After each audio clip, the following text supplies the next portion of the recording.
صفقات الزمالك اسمها شد حيلك، شد على الله، شق الله سعيك، غفر الله ذنبك.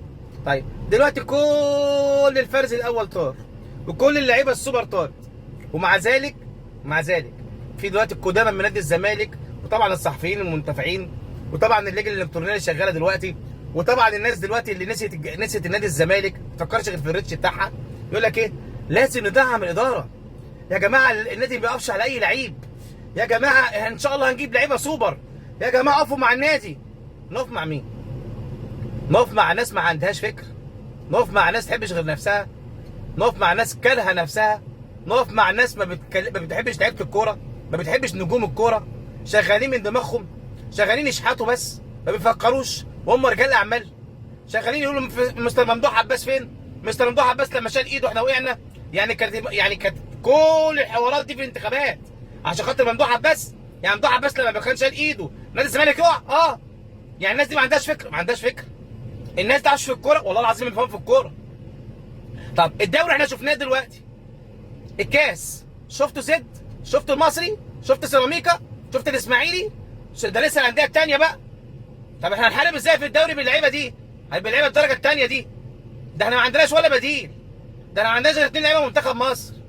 يعني مسلوس اصلا مش مساك، تخيل اتصاب، ما عندناش حارس مرمى، ما عندناش باك ليفت، ما عندناش غير عمر جاب باك لو اتصاب.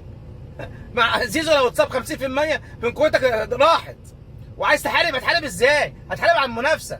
عمري ما هقول كلام اشعارات الزمالك قادم واحنا ان شاء الله بدون زيزو وبدون اي حد وهنكسب، احنا الزمالك، انتوا مين؟ سيبك من الهقص ده. الكلام ده انتهى في الكوره. اللي بيلعب النهائي دلوقتي الكاس زد وبيراميدز. الكلام ده انتهى من الكوره. الكوره المصريه تتغير مش بالاشعارات دلوقتي وبالحماس. سيبك من الهقص ده. بقت علم، بقى ازاي ادعم، بقى ازاي اجيب لعيبه صغار السن يكملوا معايا، لعيبه منتخب اولمبي، وادعم عليهم لعيبه سوبر منتخب كبير ولعيبه دوليه. ده اللي عايز يكمل في الدوري والكاس وافريقيا والسوبر والكلام ده كله. انما احنا بالشكل ده اقسم بالله العظيم هنعمل زي النادي الاهلي زمان لما بقى جابوا ابراهيم وحسام كان ينزلوا درجه ثانيه. هننزل درجه ثانيه ايه يا اسس؟ والله العظيم مع المجلس ده ومع حرقه الدم دي ومع جهاز فني زي ده ومع لعيبه شويه صغيرين بس اللي سوبر، عمرك ما هتقدر تكمل في الدوري. لان اللعيبه الفرقه اللي ما عندهاش دكه مستحيل تكمل، مستحيل. الدكه اللي بتغير كل حاجه. لان اللعيب في الملعب لما يحس ان في لعيب سوبر، يعني مثلا زيزو مثلا، لما يحس ان مصطفى فتحي بره، لما بن شرقي يحس ان في شلبي بره، لما الجزيري لو عندنا مصطفى محمد، لما فرجاني ساسي يكون موجود، طارق حامد، ايه الفرقه اللي بتكلم عليها دي؟ هتشيل هم ايه؟ رايحين تجيبوا لي لعيبه فرز رابع، فرز خامس، فرز سادس. طبعا دلوقتي الناس مش تعجبها كلامها، تقول لي يا عم انت جاي تخبط، انت جاي تبوظ، انت جاي تعمل، يا عم ساعد النادي، ادعم النادي في ايه؟ انا قلت لهم 100,000 حل، هم مش عايزين يسمعوا. فين لجنه الكوره؟ فين لعيبه الكوره اللي في النادي؟ فين نجوم الزمالك؟ ما بياخدوش راي حد، ماشيين بدماغهم، بيجيبوا صفقات فاشله، وكيل لعيبه بيتحكم فيهم ما يعرفش حاجه خالص، بيدمرهم. يا جماعه خيروا على النادي شويه. اقسم بالله انا بقرا امبارح النادي الاهلي لما خلص 4 صفقات دولت، والله تعبت نفسيا، والله وقعت نفسيا.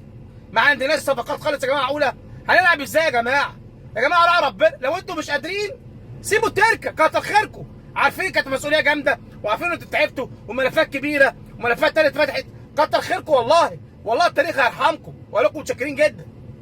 ومع ذلك انا بقول لك اهو، الفتره اللي جايه من اصعب المراحل هتمر عليكم في حياتكم كلها. لان انتوا عملتوا انقسام بين الجماهير والاعلام. في دلوقتي ناس تشتمني وناس تأيدني، ما كانتش كده. وانا دلوقتي بايد ناس وما بقتش ايد ناس، وناس بقى بتاعت مع المجلس ما بقوش مع النادي، وناس بقى مع الجماهير والجماهير ما بقتش مع النادي. التفرقه دي وحشه. انت فرقتنا في كره القدم، وفرقتنا في الصفقات، وفرقتنا في الاعلام، وفرقتنا من نجوم الزمالك. كل دي تفرقه